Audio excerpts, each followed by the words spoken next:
Get up, Professor Communic. Time is of the essence. What? Meet me in Lenin Square.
What do you hope to find among these trees, Igor?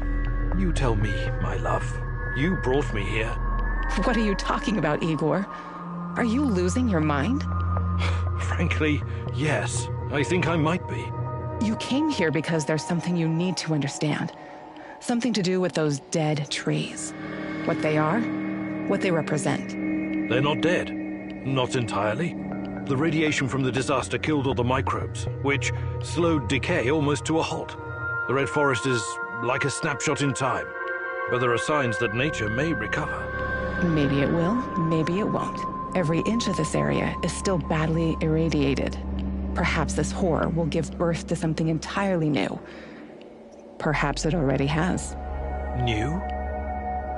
Strange, foreign, alien, something unfathomable. New. There's more I want you to see.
The claw, the most irradiated piece of machinery in the zone. This might also be the most radioactive place in the zone, apart from the reactor core. I know. It was used to remove the graphite from the roof of reactor number 3. 20,000 Röntgen per hour. Touching it with one's bare hands would practically be suicide. So the liquidators had to use machinery or robots whenever they could. Both terrifying and fascinating, isn't it? Almost as if someone had accidentally opened a door to the inside of some dark, twisted star. Oozing power that should have been left untouched. Where do you get these ideas from, Tanya? Probably all those science fiction books you used to read. Nuclear fission is just a method of producing energy. We became quite adept at harnessing it. Really? This place doesn't inspire confidence in your assessment. I know what nuclear fission is, and you know that's not what I'm talking about. I don't understand. I think you do, my love. You said it yourself once. It's us, humankind. Are we truly ready to bear such a responsibility? We're like a bunch of chimpanzees trying to launch a rocket into space. What if the radioactivity is just the beginning? What if we stumble upon something even more powerful? Chernobylite. We need someone to guide us. Someone more significant than all of us. Someone or something. Sometimes I wish humanity had one gigantic head. What for? So it could pull that head out of its gigantic ass. Joke about it if it makes you feel safe, but it changes nothing. I'll show you.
Samoshells? What do you know about them? Well, when the Chernobyl reactor blew apart and the radionuclides started spreading, the authorities created an exclusion zone encompassing a 30-kilometer radius around the power plant. The people living in that area were evacuated. Eventually. First the Pripyat dwellers, then the other nearby hamlets. Kopachi, Yaniv, Poliska, Tarasi, Severivka, Vilcha, Opachichi, Andriivka, and many more. They were forced to leave, had to abandon their lives and their belongings. Their animals were shot, but some people refused to leave, didn't they? Or resettled later in secret. But why? Why would they do something so irrational, Igor? They were sentimental, I guess. They must not have been thinking clearly. You're the only one thinking clearly, aren't you, Igor? Always trying to reason your way out of every predicament. But people are different. They act on emotions, hopes, and fears. Illusions. Look who's talking. A mad scientist conversing with an imaginary woman. You think you know these people, but you don't. What do you know about this place? Its history?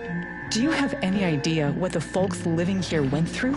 The Russian Civil War, forced collectivization, the Great Patriotic War, Nazi occupation, persecution by the NKVD. History wasn't kind to this place. I know. They suffered and lost so much. But they buried their dead and kept on going in spite of everything. This has been their place on Earth for generations. Do you think a bit of radioactivity would scare them away? People don't change that quickly, Igor.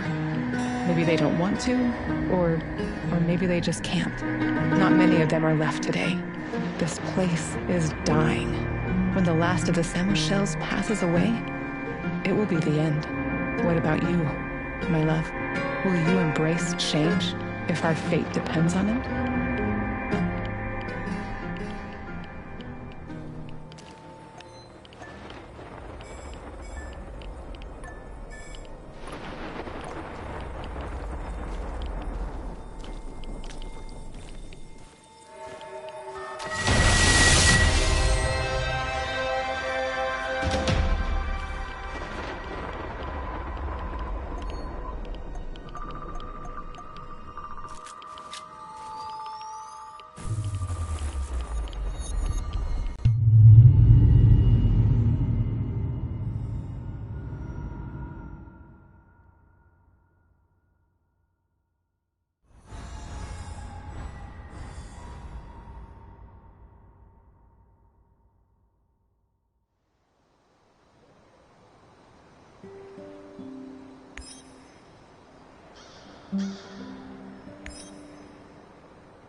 Howdy, Professor.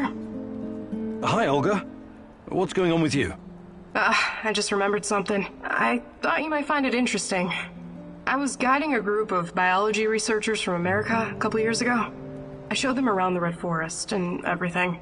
They were taking measurements, and one guy told me that the trees had barely changed since the incident. I hadn't really thought about it till now. But it really does feel like this whole place is a snapshot of the past, like a butterfly caught in amber. That's probably due to the radiation. It almost wiped out the microorganisms living on the forest floor. There's almost no decay, so the trees don't rot like they normally would. I mean, they are decaying, but extremely slowly. So it's almost like time stopped in the Red Forest after the explosion. I find that weirdly romantic. Not my kind of poetry, but I can appreciate the sentiment, Olga.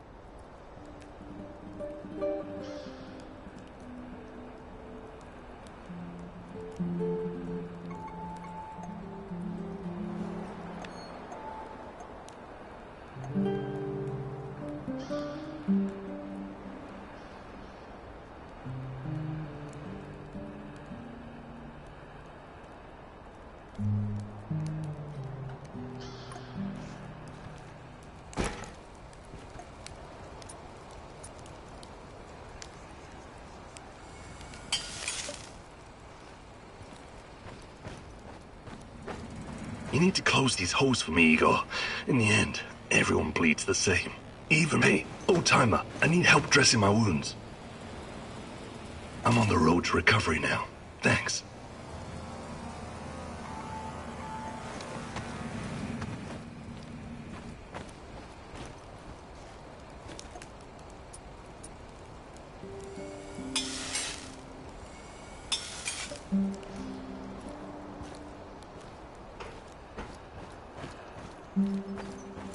I'm wounded, Igor.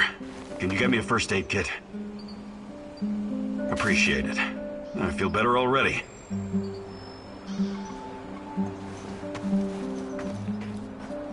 Igor, for fuck... That's so much better! Woo! Thanks, pal!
Igor! Igor! I need you. I need you now. Tanya? Meet me in the Pripyat residential area.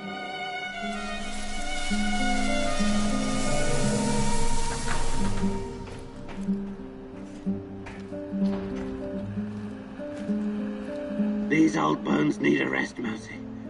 You must head out by yourself this time.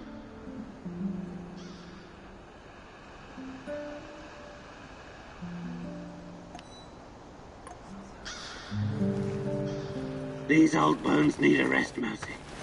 You must head out by yourself this time.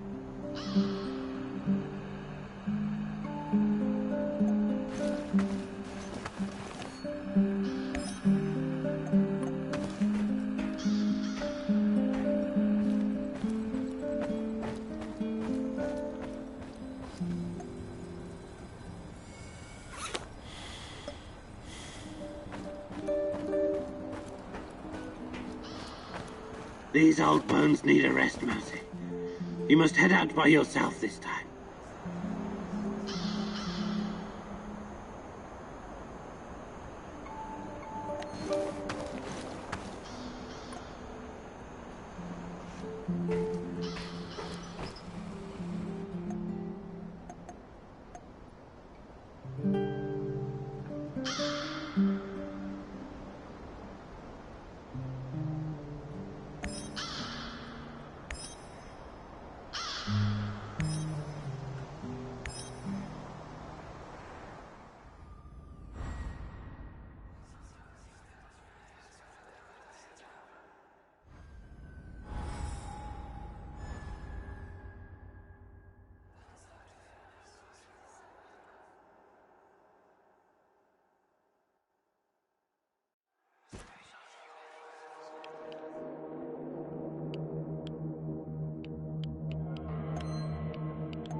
The Policia Hotel.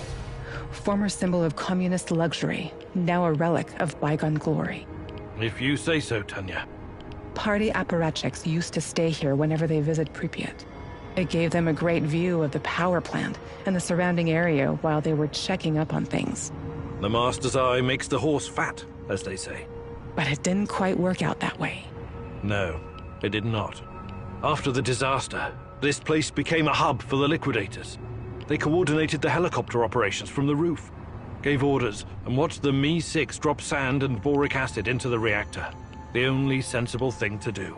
Do you think the party bosses were on site? Or maybe they were too afraid of radiation. Do they cower behind mahogany desks in their spacious offices in Moscow? Some of them did come to Pripyat. There are rumors that even Gorbachev stood on this roof once. He must have thought long and hard about the policies he was trying to introduce. Perestroika, glasnost, a token amount of transparency and freedom of speech. After all, state secrecy, censorship, and forced economic planning led to this disaster. But it was too little too late. Even the truth couldn't save us by that point. Politics was never a business for telling the truth. That's why I stick to science. And what about us, Igor? Can we survive our truth once you find it? Meet me on the hotel roof.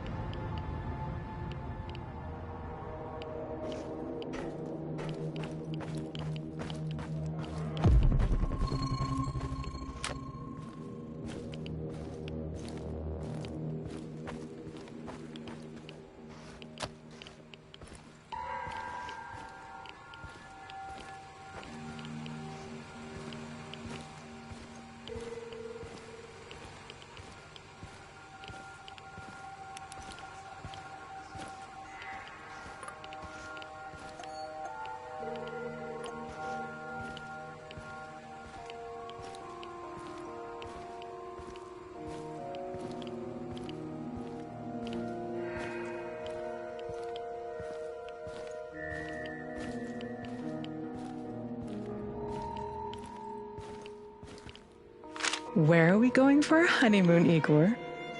Honeymoon? You did start planning it, right? Of course I have. So? I was thinking of Sochi, Yalta, perhaps Gagra. Gagra? The Soviet Monte Carlo for party apparatchiks? Over my dead body? All right. Sochi it is then.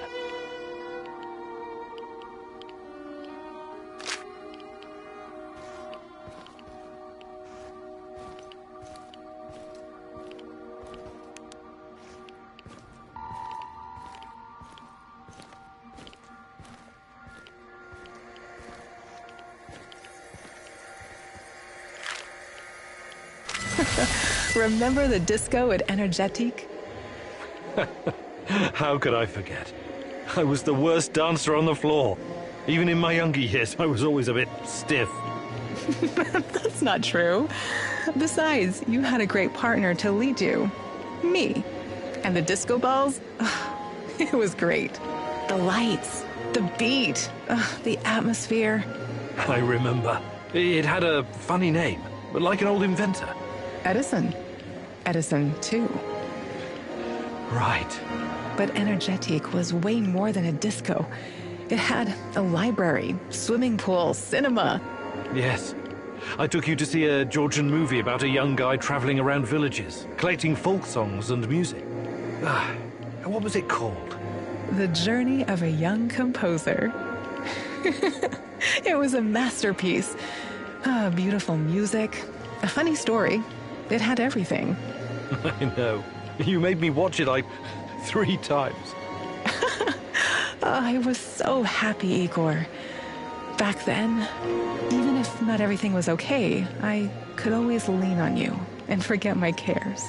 When we arrived in Pripyat, before the incident, that was the happiest time of my life, Tanya. Those sunny days, do you think we will ever see them again? Can we go back, Igor? Is it even possible? I'll make it possible. Do you hear me, my love? Tanya? Come along, Igor. We're not done yet.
The Pripyat amusement park had the autodrome, paratrooper, swing boats, and the famous Ferris wheel.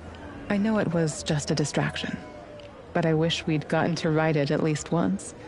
See the city from the air one last time before our world collapsed. It never had a chance to open. It was doomed from the start. A pretty dream. Just another type of opium for the masses, to paraphrase the classic. Our Professor Kumunik always focused like a laser beam. God forbid he ever be distracted by frivolity or fun. You've always thought very highly of yourself, haven't you? You concern yourself only with the serious, scientific problems, uncovering the secrets of the universe, measuring the fabric of reality, grasping the order of things, the ultimate truth. You look down on the little people simply living their boring, workaday lives. Admit it, you despised those people, hated everyone who couldn't match your level of thinking. No, I never. That's now what this is about.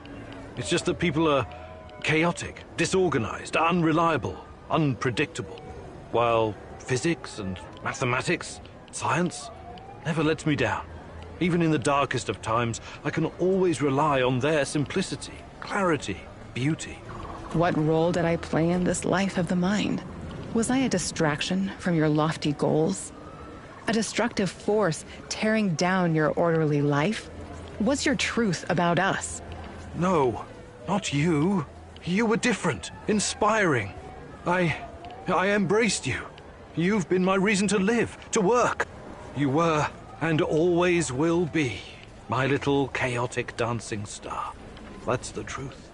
Even if it's only my truth.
Where are you going, Mousy? You have to help me with my injury so we can continue our... Mousy, you need... Oh, that's much better. May the great rat catcher smile upon you.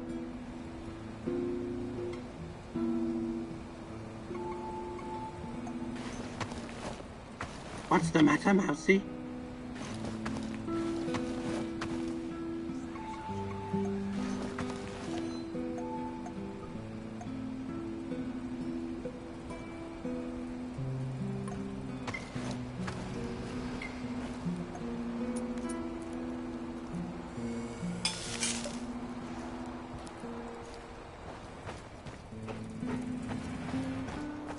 Igor, you got...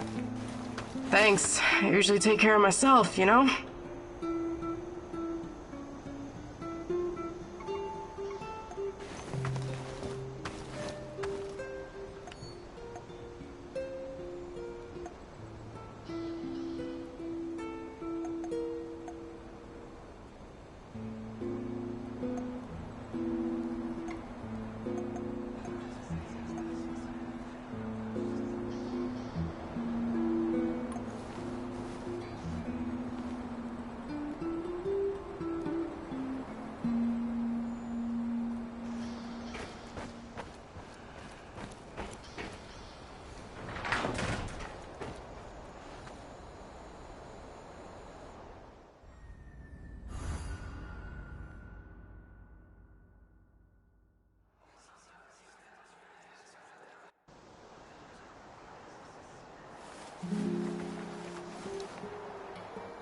you.